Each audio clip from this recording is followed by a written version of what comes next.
Descending into deep ocean water, light diminishes, and the eyes slowly adjust in expectation of what lies beyond. At 130 feet, the grey ghost of a maritime tragedy can be seen in the distant gloom.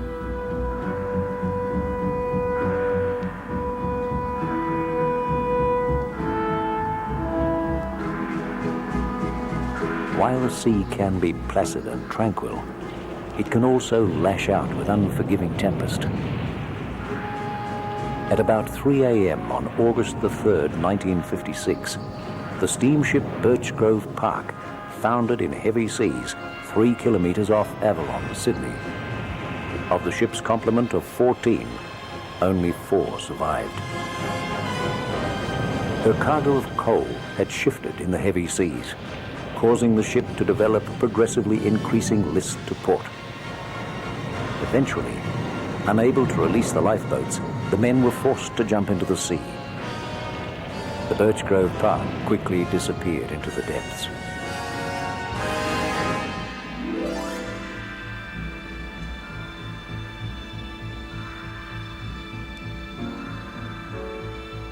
In their journey down the anchor line towards the wreck, the divers are frequently surrounded by inquisitive kingfish. Shipwrecks provide a haven for many species of fish, and to be surrounded by them can be a mesmerizing experience.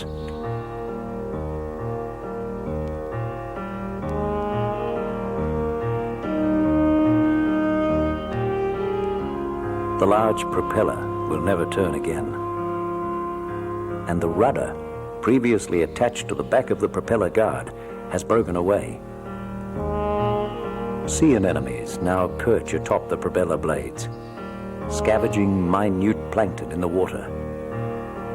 They're voracious eaters.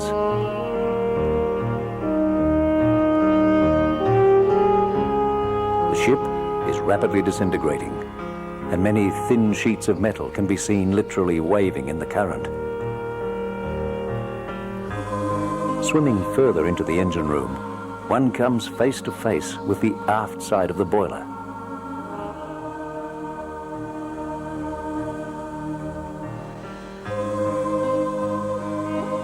The anchor is still in place at the bow. This model, built by wreck diver John Riley, depicts the Birchgrove Park as it currently lies. The starboard side between the forecastle and the boiler, being unsupported, has folded down. The tripodial grab stand, seen to the right of the rails, was used to support the coal buckets. With the collapse of the starboard side, the doorway into the forecastle is clearly discernible. The funnel, bridge and mast are the main structures lying away from the hull. The bridge can be easily entered from just about all sides.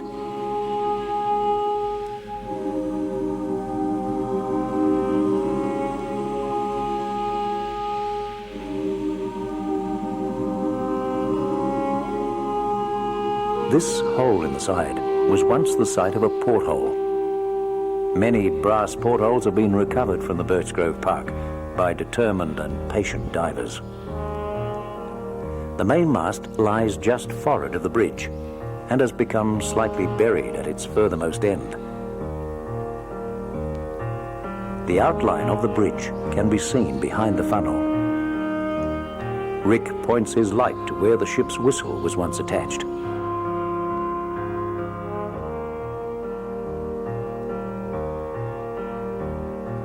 Earl Olson was the ship's fireman at the time.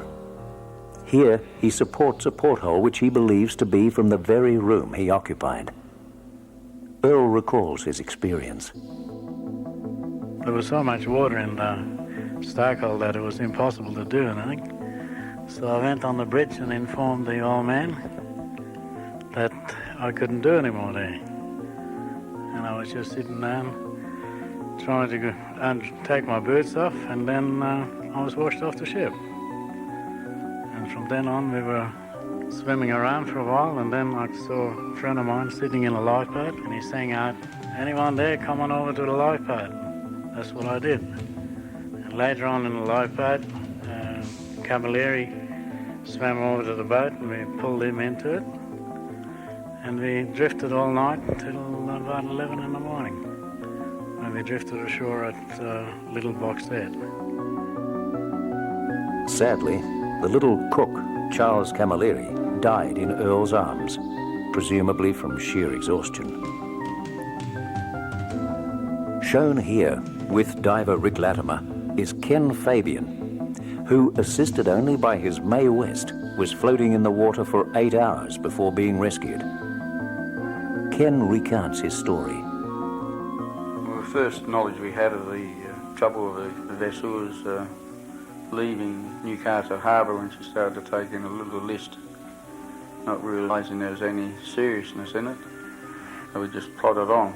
Eventually it caught up with us of the fact that she was listing too bad and water was in the lower hold. So by this time it's getting close to midnight. Eventually she rolled too far for us, we all entered the water. For a while we all gathered around with each other. Some entered a lifeboat, others just swam around, talking to each other, hoping we would be rescued. The sea became more boisterous, we broke up, until eventually I was picked up by the Corvette Wagga. Then there's just history.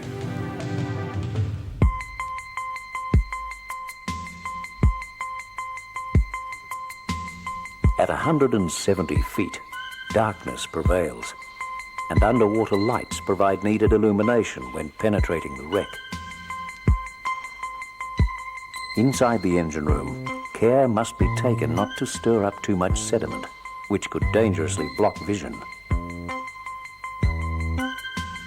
The brass oil feeder box, shown here in situ, is removed by Rick to demonstrate the appearance of artifacts before and after polishing.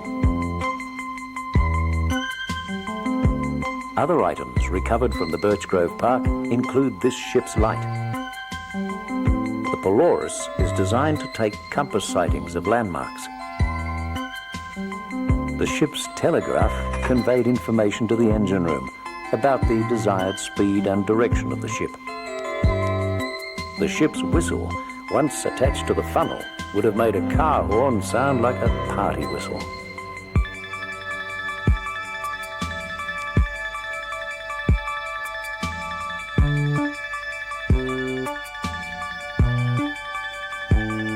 Ascending from 170 feet, it's necessary to stop at 30, 20 and 10 feet beneath the surface to allow absorbed nitrogen to be released from the body's tissues.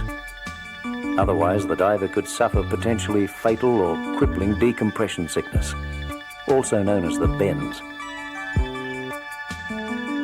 The time is spent examining artifacts, such as the spoon, or blowing bubble rings. Rick has this nearly perfected. Nearly. Small visitors often pay a visit, and sometimes bigger ones. The photographer shows how easy it is to get into the boat, fully rigged, when there's a little motivation.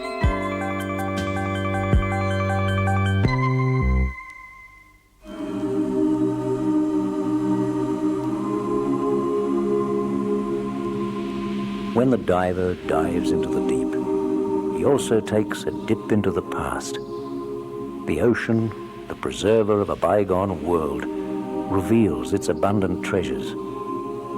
But the sea has jewels enough of her own, and delights him with a display of natural wealth.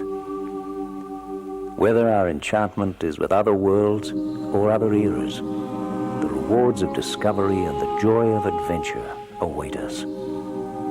Both are held in the hands